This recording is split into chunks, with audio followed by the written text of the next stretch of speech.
Video शुरू करने से पहले फिर से अपील करना चाहूंगा, अगर सच को बढ़ावा देना है तो चैनल को सब्सक्राइब करो, वीडियो को लाइक करो, क्योंकि उसके बाद YouTube भी मजबूर हो जाता है ऐसी वीडियोस को आगे पुश करने के लिए। नहीं तो YouTube पे भी झूठ और प्रोपेगेंडा फैलता चला जाएगा। डिसीजन आपका है, सब्सक्राइब करना है या नहीं। बीजेपी के ऐसे दिन आ चुके कि जलेबी के ऊपर पॉलिटिक्स करना शुरू कर दिया। राहुल गांधी रिसेंटली हरियाणा में गए, एक रैली में उन्होंने जलेबी के कारखाने, जलेबी की फैक्ट्री की बात करी और उसको लेकर के बीजेपी ने एक मुद्दा बना दिया। अरे भैया, कहां गया विकास का मुद्दा? छोड़ो विकास का मुद्दा, मोदी जी कहां है आखिरकार? इलेक्शन में से मोदी जी गायब है और जलेबी को यहां पर फिट इन करके दिखाया जा रहा है कि जलेबी ही देश का असली मुद्दा है। तालियां हो जाए इनके लिए। आपको जरा पहले सुनाना चाहता हूं राहुल गांधी ने क्या कहा, उसके बाद क्या भयंकर इनकी बेइज्जती हुई है ये भी दिखाऊंगा। आज दीपेंद्र से गाड़ी में कहा, पुनिया जी से गाड़ी में कहा, होना क्या चाहिए कि ये जो आपकी जलेबी है पूरे हिंदुस्तान में जानी चाहिए और उसके बाद बाकी देशों में, अमेरिका में, जापान में अलग अलग रूप लेते हुए इसको दूसरे दूसरे देशों में जाना चाहिए। आज इनकी दुकान में कितने लोग काम करते हैं? इनकी दुकान में कितने लोग काम करते हो?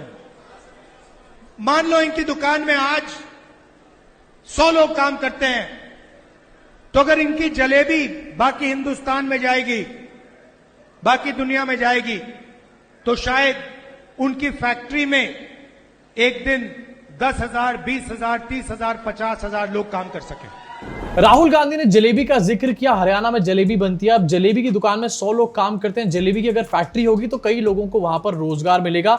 जलेबी पूरे वर्ल्ड में बिकनी चाहिए। अब ये बात सुन के बीजेपी के भक्तों को लगा, अरे जलेबी तो दुकान में बनती है, वर्ल्ड में कैसे बिकेगी? कौन है ये लोग, कहां से आते हैं? लेकिन क्या करें, ये कुएं के मेंढक है, कुएं से कभी बाहर निकले नहीं है। यहाँ पे आपको दिखाना चाहता हूं डॉक्टर अजय आलोक। सबसे पहले तो यार इस डॉक्टर को अपने दिमाग का इलाज करवाना चाहिए। इसने क्या ट्वीट करा अपने स्क्रीन पर देखो। ये आईएनसी पोस्ट कर रही है, ये है राहुल गांधी इफेक्ट। जलेबी गरम खाई जाती है, पैकेज नहीं होती, पेरिशेबल प्रोडक्ट होता है, हलवाई बनाता है, फैक्ट्री में नहीं बनती। ये आदमी पीएम बनना चाहता है और कांग्रेस भी इसे पीएम बनाना चाहती है। इस पार्टी का बौद्धिक स्तर इस आदमी जैसा हो गया है। तालियां हो जाए डॉक्टर साहब के लिए, जो कि शायद अपनी खुद के दिमाग की दवा खानी भूल चुके हैं। इनको ये नहीं पता है कि जलेबी सिर्फ हलवाई की दुकान में नहीं बनती है। अब कैसे बनती है आगे दिखाऊंगा, लेकिन उससे पहले एक और ट्वीट आपको दिखाना चाहता हूं। पूरा टूल किट चलाया गया। अमिताभ चौधरी भी लिखते हैं, Modi is stopping small scale jalebi vendors from building jalebi factories. I want these vendors to be empowered enough to build their own jalebi factories. Rahul Gandhi, और गांधी की स्पेलिंग क्या लिखी आपको दिख रहा होगा। As per this Jan Nayak jalebis are made in factories. हा हा हा हा हा। बहुत हंसने की बात है भैया, बहुत अच्छा जोक तुमने मार दिया। अब मैं आपको दिखाना चाहता हूं एक वीडियो जो कि इसके रिप्लाई में अभी दांडिया भाई ने पोस्ट किया अपने ट्विटर हैंडल के ऊपर। अभी दांडिया जो है ये अमेरिका में रहते हैं एंड इन्होंने दिखाया कि अमेरिका के जो डिपार्टमेंटल स्टोर्स है वहां पर भी जलेबी डब्बे में बिक रही है। यस, अकल डब्बे में बिकती तो सबसे पहले अनुभक्तों को भेजता मैं। जब चाहूं मैं तुम्हारी बकवास को ना गटर में जमा कर सकता हूँ बार बारी, और बहुत बारी कर चुका हूँ। अभी जलेबी एक मुद्दा हो गया जी देश में। अब मैं ये सारी कारखानों में बन के आ रही है, फैक्ट्रियों में, इंडिया से, ठीक है। राहुल गांधी ने सिर्फ जलेबी की बात करी थी।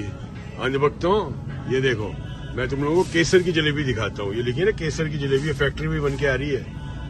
मैं गारंटी कर रहा हूँ, और मैं 1000 बार ये बोल चुका हूँ, बीजेपी आईटी सेल के श्रोता और गोदी मीडिया के श्रोता अव्वल दर्जे के जाहिल जमात हैं।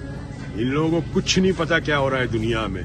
पनीर जलेबी, केसर जलेबी और वाडीलाल की जलेबी यहाँ पर आपको दिखाई दे रही होगी। देखो यार, बहुत सारी चीजें ऐसी हैं जो वर्ल्ड में इस टाइम पर हो रही हैं। हमने अगर वो चीजें नहीं देखी, इसका मतलब ये नहीं कि वो चीजें एग्जिस्ट ही नहीं करती हैं। अपने दिमाग के तालों को जरा खोलो अंधभक्तों। अभी डांडिया ने वीडियो पोस्ट करी है, उनको क्रेडिट्स भी देना चाहता हूँ। इनफैक्ट अगर आप उनको ट्विटर पे फॉलो करना चाहते हो तो उनका ट्विटर हैंडल भी आपको नजर आ रहा होगा, जाकर उनको फॉलो कर सकते हो। मैंने भी फॉलो कर रखा है उनको, और अगर ट्विटर पे पहुंच ही जाओगे तो मुझे भी फॉलो कर लेना वहां पे जाके। लेकिन इसके अलावा एक और वीडियो आपको दिखाना चाहता हूँ। ये सिर्फ अमेरिका की बात नहीं, मैं इंडिया की भी आपको वीडियो दिखाना चाहता हूँ आपकी स्क्रीन के ऊपर, जहां पर इंडिया में एक फैक्ट्री के अंदर जलेबी और इमरती बन रही है। ये है प्रोफेसर एआईपीसी, इन्होंने एक वीडियो बना करके डाला था जिसको मैं यहां पर यूज कर रहा हूं। फैक्ट्रीज में मशीन यूज करके जलेबी इमरती बनाई जा रही है, लेकिन अजय आलोक जी के हिसाब से जलेबी सिर्फ हलवाई बनाता है। जो फैक्ट्री में मशीन बनाती है उसको जलेबी नहीं कह सकते हम। वैसे यार अजय आलोक की भी यहां पर क्या ही गलती है? मतलब बीजेपी के लोगों को लगता है कि फैक्ट्री में सिर्फ झूठ ही तो बनता है। जलेबी की फैक्ट्री इन्होंने कहां ही सुनी होगी इनके बीच में।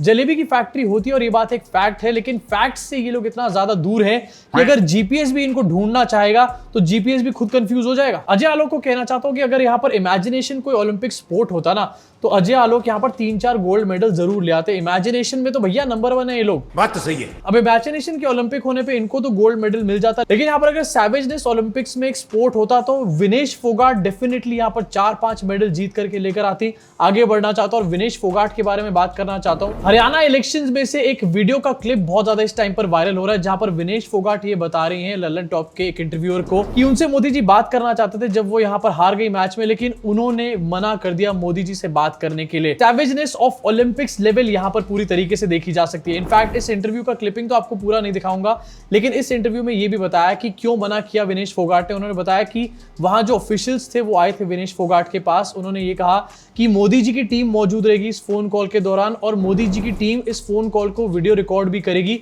उसके बाद सोशल मीडिया पे इसको पोस्ट भी करेगी। एंड इस जगह पर विनेश फोगाट ने पूरी तरीके से मना कर दिया। मोदी जी यहां पर फोटोबाजियां करना चाह रहे थे, लेकिन विनेश फोगाट ने मोदी जी को आउट ऑफ फ्रेम करके रख दिया पूरी तरीके से। अब इस बात को यहां पर भारतीय जनता पार्टी झूठ भी नहीं बोल सकती, क्योंकि ये खुद विनेश फोगाट बता रही, कोई सोर्सेज से निकलकर या फिर कांग्रेस पार्टी की तरफ से सिर्फ निकलकर नहीं आ रही है। अब देखो, विनेश फोगाट को यूज करके तो मोदी जी पीआर स्टंट यहां पर कर नहीं पाए, तो अब मोदी जी ने नीरज चोपड़ा को इस्तेमाल करना शुरू कर दिया है हरियाणा इलेक्शंस के चक्कर में। एंड मोदी जी ने यहां पर भी रोना धोने का नाटक करना शुरू कर दिया है। एक लेटर इस टाइम पर काफी ट्रेंड कर रहा है सोशल मीडिया के ऊपर, जो मोदी जी ने लिखा है। नीरज चोपड़ा की माता जी को लेटर लिखा गया और क्या कहा इस लेटर में, मेन चीज आपको बता देता हूं। सेकंड पैराग्राफ यहां पर, नीरज चोपड़ा की मां ने मोदी जी के लिए एक चूरमा भेजा और उसको खाने के बाद मोदी जी लिखते हैं कि इस चूरमे को खाने के बाद आपको पत्र लिखने से खुद को रोक नहीं पाया। भाई नीरज अक्सर मुझसे इस चूरमे की चर्चा करते हैं, लेकिन आज इसको खाकर भावुक हो गया हूं। है चूरमे को खाकर भावुक कोई हो सकता है क्या? मतलब मोदी जी की एक्टिंग जो है नेक्स्ट लेवल पर यहां पर पहुंच चुकी है। एंड अगर एक्टिंग ओलंपिक्स लेवल में कोई स्पोर्ट होता ना, तो मोदी जी सारे अवार्ड जीत करके यहां पर वापस आते। मतलब विनेश फोगाट के ऊपर पॉलिटिक्स नहीं कर पाए तो नीरज चोपड़ा के ऊपर पॉलिटिक्स करते, लेकिन नीरज चोपड़ा के ऊपर पॉलिटिक्स करने में चूरमा खा के भावुक कौन होता है यार? मतलब मोदी जी, अगर आप इतने ज्यादा सेंसिटिव हो तो दोबारा बोल रहा हूं, आप घर पे बैठो, पॉलिटिक्स आपका काम नहीं है, आप घर पे टेडी बेयर के साथ खेल सकते हो। लेकिन अब मोदी जी इस टाइम पर हरियाणा के इलेक्शन से पूरी तरीके से गायब हैं। पहले तो इन्होंने हरियाणा की वोटिंग डेट्स को आगे बढ़ाया, लेकिन वोटिंग डेट्स आगे बढ़ने के बाद भी इनकी पनौतियां रुकने का नाम नहीं ले रही। और क्योंकि मोदी जी के ऊपर इसका ठीकरा ना फूट जाए, इसलिए मोदी जी यहां पर गायब भी हैं। आपको दिखाना चाहता हूं, इनके अपने सपोर्टर जो है वीरेंद्र सहवाग इस टाइम पर कांग्रेस प्रत्याशियों के लिए वोट मांग रहे हैं। आपकी स्क्रीन के ऊपर इलेक्शन के बीच में रिसेंटली वीरेंद्र सहवाग का एक क्लिप काफी ज्यादा वायरल हो रहा है, जहां पर वीरेंद्र सहवाग जो है 5 अक्टूबर को कांग्रेस को वोट करने के लिए बोल रहे हैं। मतलब हरियाणा इलेक्शन में बीजेपी की ऐसी हालत है कि मोदी जी के अपने भक्त भी कांग्रेस के लिए वोट मांग रहे हैं। मोदी जी कुछ कर लो, विकास को ढूंढ के ले आओ। अब मोदी जी तो यहां पर कहीं पर नजर नहीं आ रहे, लेकिन एक बंदा है जो हर चीज में नजर आना चाहता है। कल 2 अक्टूबर थी, गांधी जयंती थी, सब लोग बहुत अच्छी अच्छी बातें कर रहे थे गांधी जी के बारे में, लेकिन इसके बीच में एक इंसान है जिसको हर चीज में कलेश करना होता है। उसका नाम है कंगना रनौत। मतलब लोग इवेंट से पहले सोचते होंगे कि क्या पहन करके जाए इवेंट में, लेकिन कंगना रनौत सोचती होंगी इवेंट है, कलेश करके आती हूं आज। कंगना रनौत ने एक और कलेशी यहां पर बात बोली और कहा है कि देश के पिता नहीं है महात्मा गांधी, देश के बेटे हैं। इसके ऊपर कांग्रेस ने तो कंगना रनौत का विरोध करा ही करा, लेकिन उसके अलावा बीजेपी के भी बहुत सारे नेताओं ने कंगना रनौत को कॉल आउट करना शुरू कर दिया, क्योंकि यार इनके अपने खुद मोदी जी जो है कल यहां पर बापू के बारे में बातें कर रहे थे, बापू को नमन कर रहे थे, बापू के चरणों में गिरे चले जा रहे थे, लेकिन कंगना रनौत कह रही है ये फादर ऑफ द नेशन नहीं है। कंगना रनौत को मेरे हिसाब से यहां पर ज्यादा पता नहीं है, हिस्ट्री की कभी इन्होंने पढ़ाई करी नहीं है। इनफैक्ट मुझे लगता है इन्होंने कभी पढ़ाई ही नहीं करी है। कंगना रनौत अगर कभी हिस्ट्री पढ़ लेती तो शायद उनको यहां पर पता होता कि अरे यार, किसी कांग्रेस के बंदे ने यहां पर महात्मा गांधी को फादर ऑफ द नेशन का नाम नहीं दिया है, बल्कि नेताजी सुभाष चंद्र बोस ने यहां पर महात्मा गांधी को टैग दिया था फादर ऑफ द नेशन का।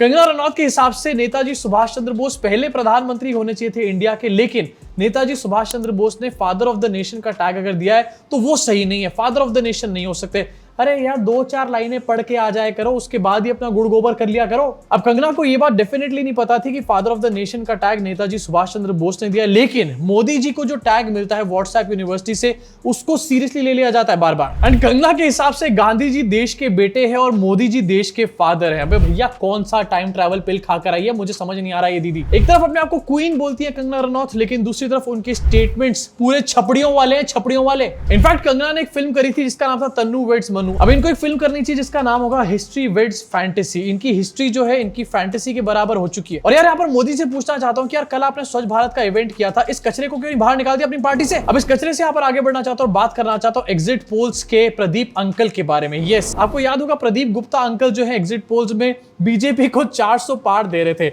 उसके बाद से अभी तक ये नजर नहीं आया। लेकिन अब एक न्यूज निकल के सामने है जिससे ऐसा लग रहा है कि सच में प्रदीप गुप्ता के रोने की हालत यहां पर बन चुकी है। ये पता चला है कि आज तक वालों ने प्रदीप गुप्ता को हटा दिया अपनी नौकरी से। यस, अब नौकरी थी या कॉन्ट्रैक्ट था, जो भी यहां पर हो, लेकिन प्रदीप गुप्ता को पूरी तरीके से साइडलाइन इन्होंने यहां पर कर दिया है, क्योंकि प्रदीप अंकल ने कहा था कि बीजेपी 400 पार करने वाली है, लेकिन हुआ क्या आपको और मुझे अच्छे तरीके से पता है। अब यहां पर हालत ये आ चुकी है कि किसी भी और चैनल ने प्रदीप अंकल को नहीं बुलाया इस बार, और इसलिए प्रदीप अंकल जो है YouTube चैनल्स के ऊपर नजर आ रहे हैं। वैसे जिस चैनल के ऊपर प्रदीप अंकल नजर आ रहे हैं उसकी क्रेडिबिलिटी आज तक और बाकी गोदी मीडिया से काफी ज्यादा ऊपर है। यहां पर मैं बात कर रहा हूं रेड माइक की। रेड माइक के ऊपर रिसेंटली प्रदीप अंकल नजर आए अपनी वही पर्पल टी शर्ट पहन करके, जिसको पहन करके वो उस टाइम पर रो रहे थे बैठे हुए। एंड ये पता चला कि रेड माइक पर अभी अपने एग्जिट पोल्स बताने का काम करेंगे।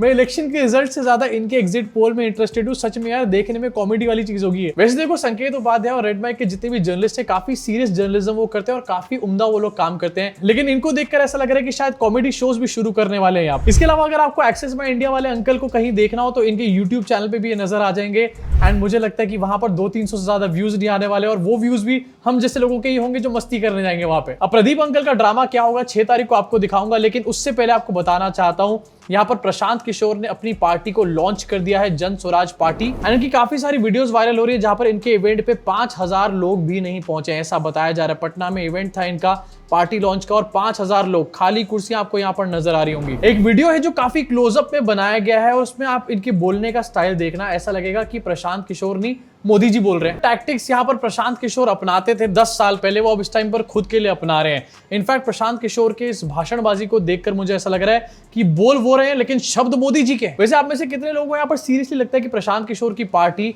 बिहार के इलेक्शंस में 10 सीटें भी यहाँ पर जीतने वाली है? मुझे तो ऐसा लग रहा है कि अगर ये 10 सीटें जीत भी गए तो उसकी सपोर्ट भी जाकर के मोदी जी को दे देंगे। इनफैक्ट बीजेपी के लिए यहाँ पर पिच प्रिपेयर की जा रही है बिहार के अंदर, और इसको देख करके जेडीयू को डेफिनेटली बहुत अच्छा नहीं लग रहा होगा इस टाइम पर। अब देखो, बिहार की चाहे जो भी हालत हो, लेकिन बिहार काफी टैलेंटेड लोगों की जगह है। बिहार का आदमी चाहे बिहार के बारे में कुछ ना जानता हो, लेकिन इजराइल और ईरान के युद्ध के बारे में टिप्पणी देना जरूर जानता है। एंड इस तरीके की कुछ टिप्पणियां निकल के सामने आ रही हैं बिहार से नहीं बल्कि पूरे इंडिया से। मोदी जी के अंधभक्त जो हैं वो इजराइल को समर्थन करने के लिए आगे इस टाइम पर आ चुके हैं। बस अब इजराइल को किसी चीज की जरूरत नहीं है, मोसाद वोसाद नहीं, इनको यही भक्तों का प्रसाद चाहिए। इजराइल तुम आगे बढ़ो, भारत तुम्हारे साथ है। इजराइल तुम आगे बढ़ो, भारत तुम्हारे साथ है। इजराइल तुम आगे बढ़ो, भारत तुम्हारे साथ है। हर हर महादेव, हर हर महादेव, हर हर महादेव। इजराइल तुम आगे बढ़ो, हम तुम्हारे साथ है। अबे पहले मोदी जी को तो आगे बढ़वा लो, इजराइल को बाद में आगे बढ़वा लेना। भाई ये सीरियसली मैं बता रहा हूँ, ये स्टैंड अप कॉमेडी है ना, इनको देख देख के हंसी आती है मुझे। इनफैक्ट आपको दिखाना चाहता हूँ गोदी मीडिया किस किस तरीके की बातें कर रही है। आपकी स्क्रीन पर देखो, इजराइल का सबसे खतरनाक प्लान, रातों रात ईरान हुआ तबाह। अभी तक इजराइल ने कोई जवाबी कार्रवाई नहीं करी, लेकिन इजराइल ने ईरान को तबाह कर दिया रातों रात। युद्ध में कूदा अमेरिका, ईरान को अमेरिका ने घेरा, छिड़ गया भयंकर युद्ध लाइव। इसके आगे एक और देखो, इजरायली सेना ने घेरा पूरा ईरान, दुनिया से एक देश खत्म क्वेश्चन मार्क, 2 घंटे में इजराइल खत्म क्वेश्चन मार्क। कहीं ईरान को खत्म कर रहे हैं, कहीं इजराइल को खत्म कर रहे हैं। ऐसा लग रहा है कि मोसाद से ज्यादा इंफॉर्मेशन इन गोदी मीडिया के गोसादों के पास है, इनके पास भरी पड़ी इंफॉर्मेशन इनसाइट्स। मतलब वहां पर ईरान और इजराइल आपस में लड़ रहे हैं, उनको भी नहीं पता कि वो क्या करने वाले हैं, लेकिन गोदी मीडिया नहीं सालो, तुम्हारे को सब कुछ पता है यहाँ पे। वैसे अब गोदी मीडिया को भी यार कितना ही क्रिटिसाइज कर लो, जिन लोगों ने न्यूज को यहाँ पर एकता कपूर के शोज बना दिया हो, उनसे न्यूज की उम्मीद भी कैसे रख सकते हो तुम लोग? इनके रिपोर्टर्स और इनके एंकर्स के हिसाब से पूरी दुनिया हिल चुकी है, बुरी तरीके से हिल चुकी है, लेकिन असली में हिला है इनके कैमरे का एंगल। अपने कैमरे को सीधा करो, पूरी दुनिया अपने आप यहां पर रुक जाएगी। अब इसी के साथ आपका क्या रिएक्शन है इस खबर के ऊपर, इन सारी खबरों के ऊपर? नीचे कमेंट सेक्शन में कमेंट करके अपनी भड़ास को पूरी तरीके से निकाल डालो। और हाँ, अगर सब्सक्राइब नहीं करा है तो मैं पूछना चाहता हूं क्यों नहीं करा है? कर दो, सब्सक्राइब कर दो, नहीं तो ऐसे ऐसे गोदी मीडिया के गोसाद जो हैं अपने झूठ को फैलाते चले जाएंगे। सच कैसे पहुंचेगा लोगों तक?